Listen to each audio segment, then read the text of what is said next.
नमस्कार. मराठी रोहिणी किचन या आपल्या यूट्यूब चॅनलमध्ये मी तुमचं स्वागत करते. तर माझ्या प्रत्येक सुगरणीला व गृहिणीला उपयोगात येतील अशा भन्नाट किचन टिप आज आपण बघणार आहोत. चला तर मग व्हिडिओला सुरुवात करूया. Tip number 1. कोणताही पुलाव जर तांदूळ न भिजवता डायरेक्ट कुकरला बनवायचा असेल तर अशा वेळी तुम्ही जेवढे तांदूळ घेतले आहेत त्याच्या 1.5 पट पाणी त्यामध्ये टाकावे. यामुळे पुलाव छान असा मोकळा मोकळा होतो. तर पुलाव बनवताना तुम्ही ही टीप नक्की फॉलो करा. टीप नंबर 2.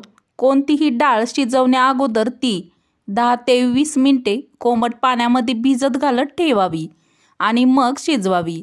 यामुळे डाळ पटकन शिजते व आपल्या डाळ पटकन शिजल्यामुळे आपल्या गॅसची पण बचत होते. तर कोणतीही डाळ शिजवताना ही टीप नक्की फॉलो करा. टीप नंबर 3.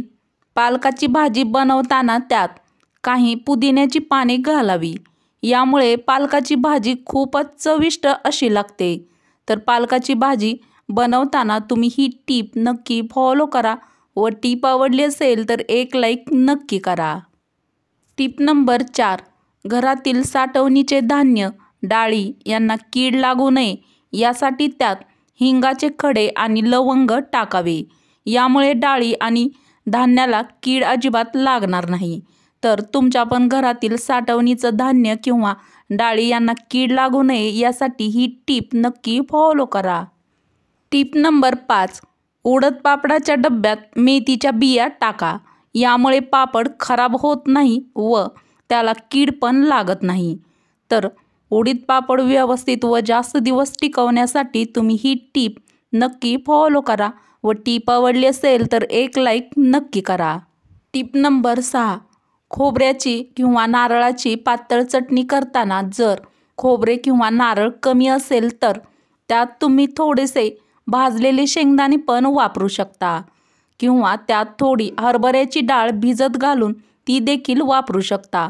यामुळे खोबऱ्याची किंवा नारळाची पातळ चटणी खूपच चवदार व टेस्टी अशी लागते.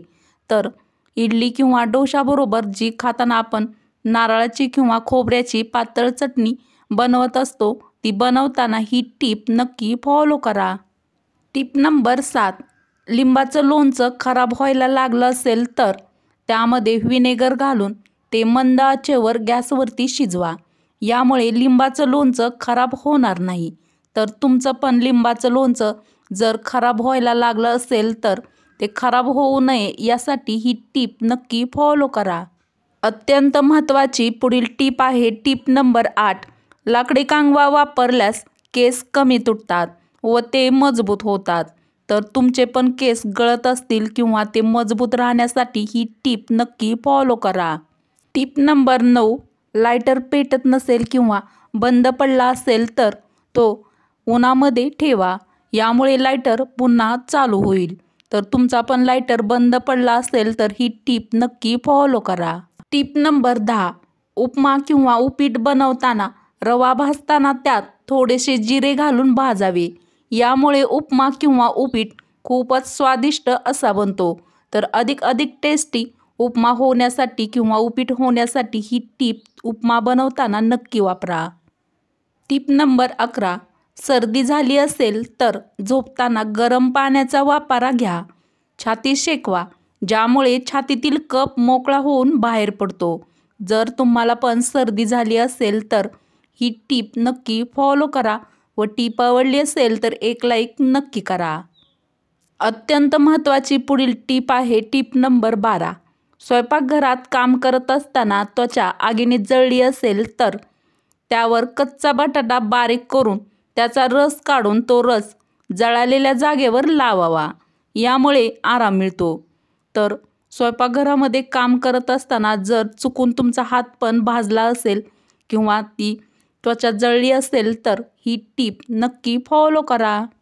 अत्यंत महत्त्वाची पुढील टीप आहे टीप नंबर 13.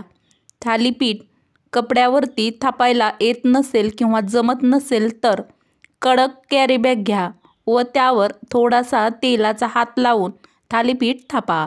यामुळे थालीपीठ खूप झटपट असे थापले जाते किंवा थापता येते किंवा ते लाटण्याने पण तुम्ही लाटले तरी पण ते छान असे लाटता येतात.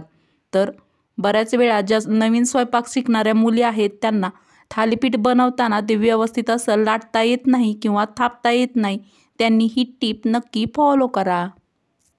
टिप नंबर 14, घरात देवी देवतांच्या कोमल रूपाला आशीर्वाद देणाऱ्या मूर्ती किंवा फोटो नेहमी ठेवाव्यात. तर तुमच्या पण घरामध्ये जर तुम्ही देवी देवताचे फोटो लावत असाल तर ही टीप नक्की फॉलो करा. टिप नंबर 15, नवीन साडी किंवा ड्रेस घातल्यानंतर घडी घालून ठेवणार असाल तर त्यावर सेंट मारून ठेवा. यामुळे दुसऱ्या वेळेस ड्रेस किंवा साडी घालताना त्याला घामाचा वास येत नाही. तर तुम्ही पण तुमचा नवीन ड्रेस किंवा साडी कपाटामध्ये ठेवताना ही टीप नक्की फॉलो करा.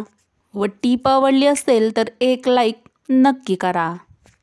वरील टीप आवडल्यास मराठी रोहिणी किचन या आपल्या मराठमोळ्या चॅनलला सबस्क्राईब करा, लाईक करा व असेच नवनवीन व छान छान व्हिडिओ तुमच्या मित्र-मैत्रिणीला शेअर करायला अजिबात विसरू नका. चला तर मग भेटू अशाच पुढच्या एखाद्या छानशा व्हिडिओमध्ये. व्हिडिओ पूर्ण बघितल्याबद्दल धन्यवाद.